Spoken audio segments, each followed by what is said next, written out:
Hi there. The test of time. Food preps. Some have a short shelf life, some don't. You may have to rotate your food stocks, whatever they may be at the time. Back in a few seconds.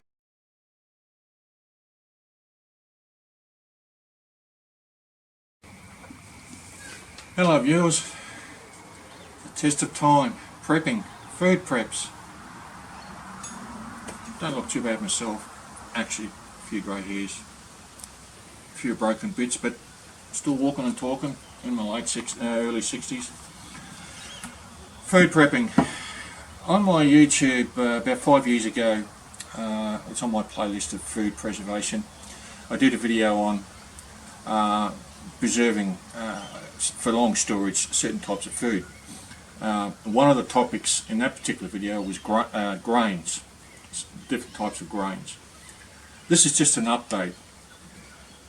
Okay, these cans here, I've got one with lentils in it, and this one with oats. Now, the problem with storing a lot of foodstuffs is you've got to keep them protected from rodents, rats, mice, anything else that wants to eat it. And sometimes plastic containers don't do it, particularly in our area. We've got a lot of field rats and mice. I live in a rural area, bushland area, and they just love this stuff. So these cans are metal cans, recycled coffee cans, Milo cans, that sort of thing, all metal. Very hard to get these days because most of them are going with cardboard. Doesn't work too well. So this is a can of lentil, and you can see the can itself is in quite good condition because this one was canned in October of '06. That was 12 years ago. Okay, a little bit banged around, tarnish and everything, but the can itself, the protective quality of it hasn't been compromised. Similarly with this one, this one is oats.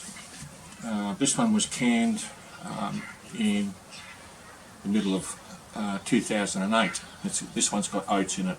Again, metal can. There's a little bit of rust on the top and that sort of stuff, but the can itself hasn't been compromised. If rust is a problem, yes, there are ways of getting around that, and I'd like some comments on that. So that's something that I'd be interested in. Okay, let's have a look at the contents. Now, from time to time we have taken the lids off these, and it's a poor man's way of sealing it. We check the contents on it. So this one I put a very thin silicone or ceramic bead around it, and this one contains lentils. And you can see the candle in there.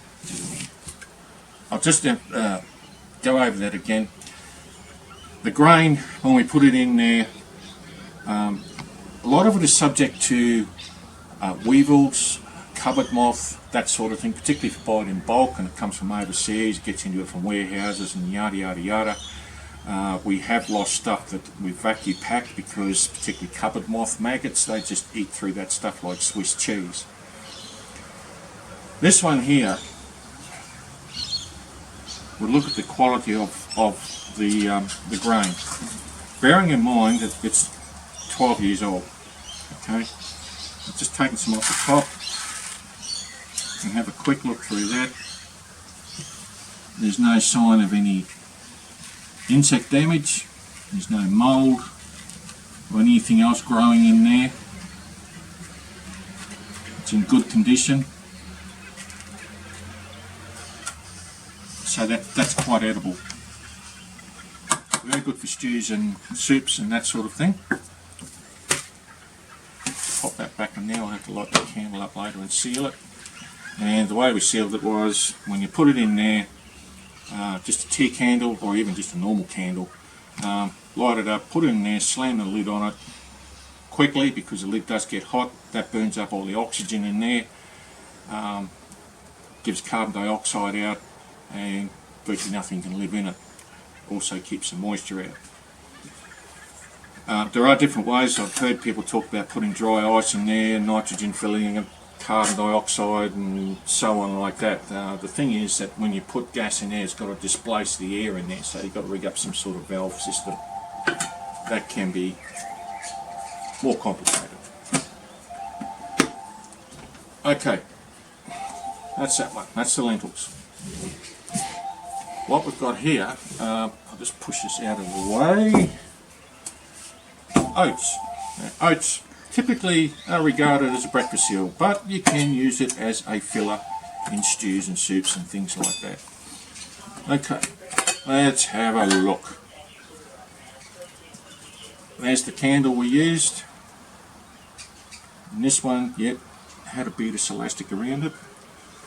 And I'll just scoop some out.